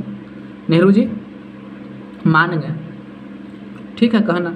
इसी समझौता को, ये जो माने शेख अब्दुल्ला के कहने पर नेहरू जी, इसी समझौता को दिल्ली एग्रीमेंट कहते हैं। कब हुआ था ये सब? 1952 में। 1952 में शेख अब्दुल्ला कहते हैं इसको, नेहरू जी को, कि हम हेड ऑफ स्टेट को सदर रियासत कहेंगे और पीएम को वजीर आलम कहेंगे। नेहरू जी थोड़ा सा इस पर राजी नहीं हुए थे, लेकिन फिर बहुत मनाने पर राजी हुए। यह सब कब हुआ? 1952 में। इसी समझौता को दिल्ली एग्रीमेंट कहते हैं, यानी दिल्ली समझौता कहते हैं। ये सब तो हो गया। अब 1954 आता है। 1954 में एक राष्ट्रपति का आदेश फिर आता है। इसी 1954 के आदेश में राष्ट्रपति आर्टिकल नंबर 35A का जिक्र करते हैं। 35A का जिक्र मूल संविधान में नहीं है। आपको कभी अगर राष्ट्रपति भवन जाने का मन करे, चाहे मौका मिले, संसद भवन जाने का मन, तो खोजित आप माने कहीं भी आपको मूल संविधान में 35A का जिक्र नहीं मिलेगा। ये पूरा 35A का जिक्र, ये पूरा जो 35A है, पूरा 35A का जिक्र मिलता है 1954 के जो राष्ट्रपति का आदेश अभी आया है ना, उसी में 35A का जिक्र मिलता है। अब 35A को थोड़ा सा समझ लीजिए। 35A ये थोड़ा सा है, लेकिन ये उतना नहीं है जितना 370 कॉम्प्लिकेटेड था। संविधान का भाग 3 370 में कौन था? भाग 21, आर्टिकल नंबर 369 से 392, याद है ना? अब 35A का समझना है। भारत के संविधान का भाग 3 जिसमें फंडामेंटल राइट्स है, इसी में अनुच्छेद 12 से 35 तक का जिक्र है। भाग 3 में अनुच्छेद 12 से अनुच्छेद 35 तक का जिक्र है। 12 में डिफिनीशन है किसका? स्टेट का, माने राज्य का परिभाषा। 13 में विधि का परिभाषा, definition of law. Article number 13 में इसका जिक्र है। और आर्टिकल नंबर ठीक आ रहा है यार, बहुत अच्छा बात है। आर्टिकल नंबर 14 से 32, इसको भाग 3 में न था फंडामेंटल राइट्स का जिक्र। फंडामेंटल राइट्स का भाग 3 में जिक्र था आर्टिकल नंबर 12 से आर्टिकल नंबर 35 तक। 12 क्या है? आर्टिकल नंबर स्टेट डिफिनेशंस, माने राज्य की परिभाषा। 13 विधि की परिभाषा, डिफिनेशन ऑफ लॉ। और आर्टिकल नंबर 14 से आर्टिकल नंबर 32 मूल अधिकार। और 33, 34, 35 ये तीनों अलग अलग है। 33 क्या कहता है?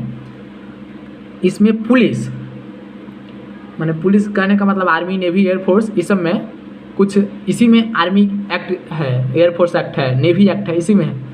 आर्टिकल नंबर 33 में है कि माने पुलिस को कुछ मूल अधिकार से वंचित रखा जा सकता है। जैसे नहीं रखा जा सकता है कि माने पुलिस अगर ड्यूटी पे है तो कोई माने जो बात माने मेजर द्वारा, जनरल द्वारा बताया जा रहा है, कोई के घरे न बताएगा, यहाँ नहीं बना, राष्ट्र के खतरा है, इस सब से कुछ अधिकार से वंचित रखा जाता है। आर्टिकल नंबर 33 में इसका जिक्र है। Army act, navy act, air force act इसी में है, ठीक है। आर्मी एक्ट आर्टिकल नंबर 33 में ही है। आर्टिकल नंबर 34 में आइए, किसी इलाके में अगर मार्शल लागू होती है, किसी इलाके में अगर मार्शल लॉ लागू होती है, मार्शल लॉ का मतलब क्या? सत्ता सेना के हाथ में आ जाए। आर्टिकल नंबर 34 में इसी का जिक्र है, मतलब सर्वप्रधान हो जाए। कैसे पाकिस्तान में होता है, सेना वहाँ चुनाव करते हैं पाकिस्तान के पीएम का। आर्टिकल नंबर 34 यही में। अब आर्टिकल नंबर 35, चूँकि आर्टिकल नंबर 370 और आर्टिकल नंबर 35 एक तो समझना है, यही लग जाता दृश्य बैठल है। 35 में कुछ नहीं है। मूल अधिकार के पक्ष में विधियां बनाने की शक्ति है। मतलब जो फंडामेंटल राइट्स हैं, इसमें जो कुछ माने संसद को अधिकार दिया गया है, मूल अधिकार के पक्ष में, अगेंस्ट नहीं, पक्ष में शक्ति दिया गया है भारत के किसको? संसद को। अब 35A, 370 और 35A यही दो बहुत इंपॉर्टेंट है। 35A को समझिए। 35A कहता है कि कोई भी मूल अधिकार जो है, जो विधियां बनाने की शक्ति है, वो भारत की संसद कानून बनाती है, वह जम्मू कश्मीर पर लागू नहीं होगा। हाँ, मतलब जो आपने लॉ बनाया है, मतलब 35A के अकॉर्डिंग, 35 आर्टिकल नंबर 35 के अकॉर्डिंग, तो 35A कहता है कि आपने जो मूल अधिकार के पक्ष में जो कानून बनाया है, वो जम्मू कश्मीर पर लागू नहीं होगा। स्पष्ट है, आपने जो भी कानून बनाओ जम्मू कश्मीर पर लागू नहीं होगा। इसमें वाव बात कहता है 35A में ई, जो परमानेंट रेसिडेंस है। परमानेंट रेसिडेंस का मतलब क्या? अस्थायी नागरिक का इसी में जिक्र है। अस्थायी नागरिक की विशेषाधिकार आप दे सकते हैं। जैसे विशेषाधिकार का मतलब इसका मतलब यह है कि यहाँ कोई दूसरे राज्य के लोग नहीं ले सकते, माने यहाँ का जो जमीन है दूसरे राज्य का लोग नहीं ले। 35A में इसी का जिक्र है, माने जो जम्मू कश्मीर के जो जमीन है बिहार के आदमी और पंजाब के आदमी आकर नहीं लेगा। जो जम्मू कश्मीर के है, जो जम्मू कश्मीर के माने जिसको अस्थायी परमानेंट रेसिडेंस है, जो परमानेंट रेसिडेंस है वही आदमी यहाँ का जमीन ले सकता है। इसके अलावा ना तो यहाँ कोई दूसरा कोई ना आके बिहार के आदमी यहाँ नौकरी ले सकता है, ना आरक्षण ले सकता है। सब परमानेंट रेसिडेंस, सब जम्मू कश्मीर पाए, माने जम्मू कश्मीर के लोग अधिकार, बाकी के कोई नहीं। अब इसमें तीसरा बात है बाबू, ये बहुत महत्वपूर्ण है कि अगर जम्मू कश्मीर की कोई लड़की, जम्मू कश्मीर की कोई महिला की अगर शादी हो जाती है तो उसे भी परमानेंट रेसिडेंस नहीं मिलेगी। यही नहीं, जम्मू कश्मीर की शादी अगर राज्य से बाहर, जम्मू कश्मीर की कोई लड़की की शादी हो जाए पटना, तब वो कर जहाँ पटना शादी वो कहा कि चला जम्मू कश्मीर में रहा हम, तो ये अधिकार नहीं है, परमानेंट रेजिडेंस अब जम्मू कश्मीर पर नहीं रहा। आप अगर राज्य के बाहर शादी होता है तो आपको जम्मू कश्मीर का परमानेंट रेजिडेंस नहीं मिलेगा, स्पष्ट है। यही नहीं अगर उसके बच्चे को भी ये अधिकार नहीं मिलेगा। माने जम्मू कश्मीर की कोई लड़की का अगर बाहर शादी होती है, स्टेट से बाहर, आउट ऑफ स्टेट, तो उसको परमानेंट रेजिडेंस नहीं मिलेगा। माने ये लड़की का भी अधिकार छीन लिया। लेकिन 2002 में जम्मू कश्मीर के जो हाई कोर्ट है, इसको ये फैसला कहा कि ये सही नहीं है, ये जेंडर डिस्क्रिमिनेशन का उल्लंघन हो गया एक तरह से। लड़की माने एक बात आ गया, महिला कहा गया तो जेंडर डिस्क्रिमिनेशन का जिक्र आ गया हाई कोर्ट का। हाई कोर्ट वहाँ ऐसे ही बैठक माने कह दिया, ठीक है कह दिए तो कह दीजिएगा, कमेंट कर दीजिए, फैसले ना है, इसको भी समझ लेंगे। मैंने कहा कि ऐसे जेंडर डिस्क्रिमिनेशन का बात है, ऐसे नहीं कीजिए। लेकिन जम्मू कश्मीर में इतने लंजर है ना कि हाई कोर्ट का आदेश जल्दी लागू नहीं होता है। जैसे हाई कोर्ट का आदेश लागू कर दिए तो जम्मू कश्मीर के माने बाहर कोई लड़की अगर अथी कर ली, माने शादी, वो आई ज़मीन खरीदेंगे। जम्मू कश्मीर वाला कहा कि ना लड़की का बाहर शादी हो गया तो नहीं यहाँ ज़मीन खरीदना, तो कह रहे देखो हाई कोर्ट कहा है, यहाँ मैंने पेपर में दिल है, पेपर लेके घूमिएगा तो मिल जाएगा, नहीं, इतना आसान नहीं है। अब ये तो समझ में आ गया होगा कि 35A का संविधान में जिक्र कैसे आया। 35A संविधान में तो नहीं है, 35A राष्ट्रपति का पूरा 1954 वाला आदेश में है। कोचिंग में है आदेश है ना। यही जो राष्ट्रपति का आदेश आया है 35A में, यही आदेश को 2019 में खारिज कर दिया जाता है। यही 35A को पहले खारिज, इसको बाद में समझेंगे, 5 अगस्त 2019 को तो बाद में समझेंगे, पहले